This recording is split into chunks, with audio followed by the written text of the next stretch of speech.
they had one on, you'd watch both eardrums going that way.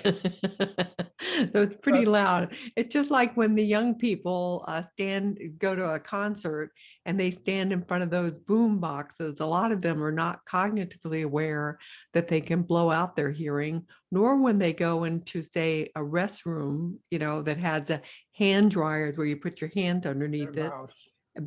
They've been tested as loud as 120 decibels. And they can even blow out babies' hearing because babies hear starting at 16 weeks, So we've talked about grief with getting hearing loss.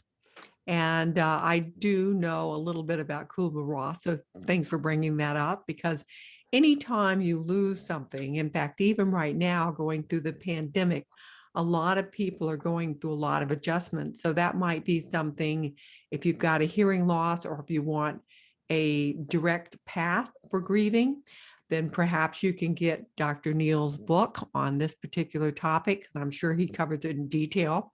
I'm looking at him on a Zoom call right now as we're doing the podcast, and I see all kinds of books behind there. And I know he's writing a couple of books as well now too. So what would be a number 2 tip in reference to if you're successfully living with hearing loss, or a key?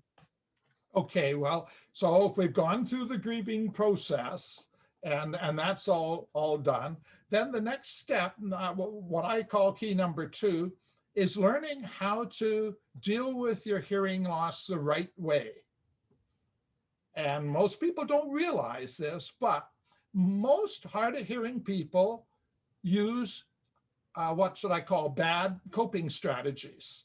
And the reason for it is really interesting, is because we are emotional beings. And so we look for emotional solutions rather than, let's call them practical or real solutions.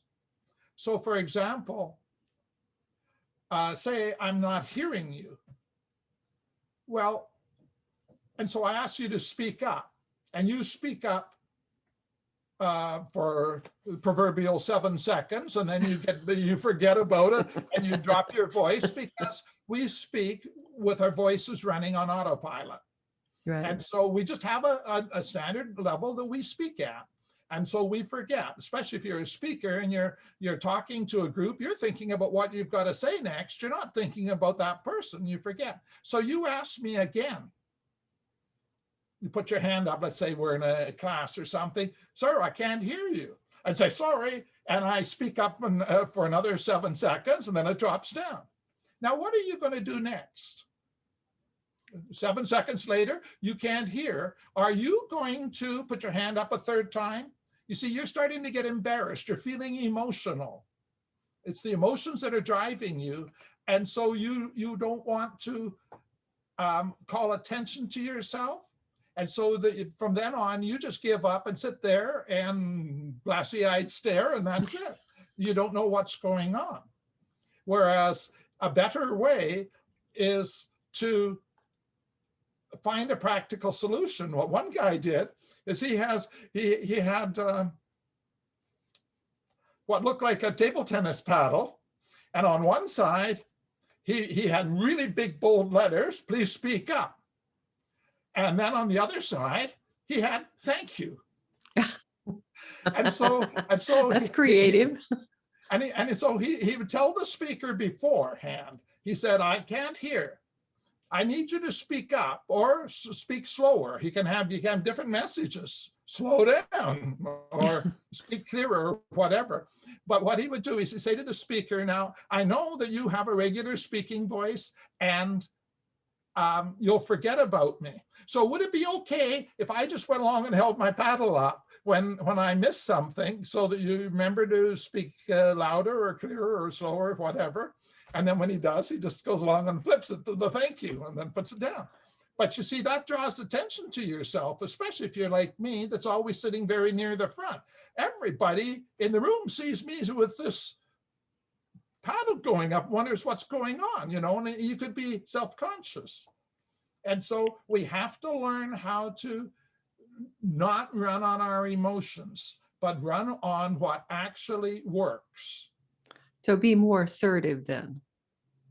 Well, that is another thing. Well, you've got to, because if you're passive, because you can only deal with your hearing loss, we'll call it, in three ways, three basic ways. The first one is to be passive.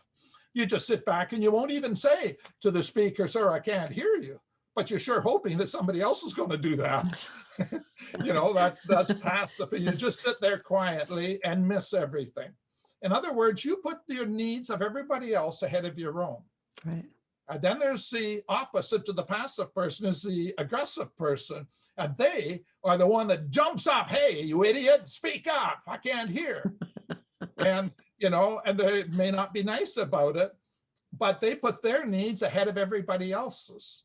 And that's just as wrong. And sometimes passive people will take it for a long time, and then all of a sudden they've held it in, then they just blow up, and then they're aggressive, and you don't want that. What you want is to be assertive, where you put your needs and everybody else's needs at the same level, and then the two of you have to work together to mutually come up with a way that will meet both sets of needs. And that's what we.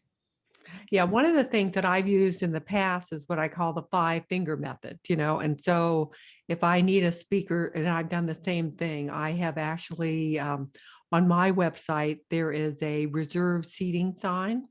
So before I go to a conference, I let them know that I'm hard of hearing or hearing impaired.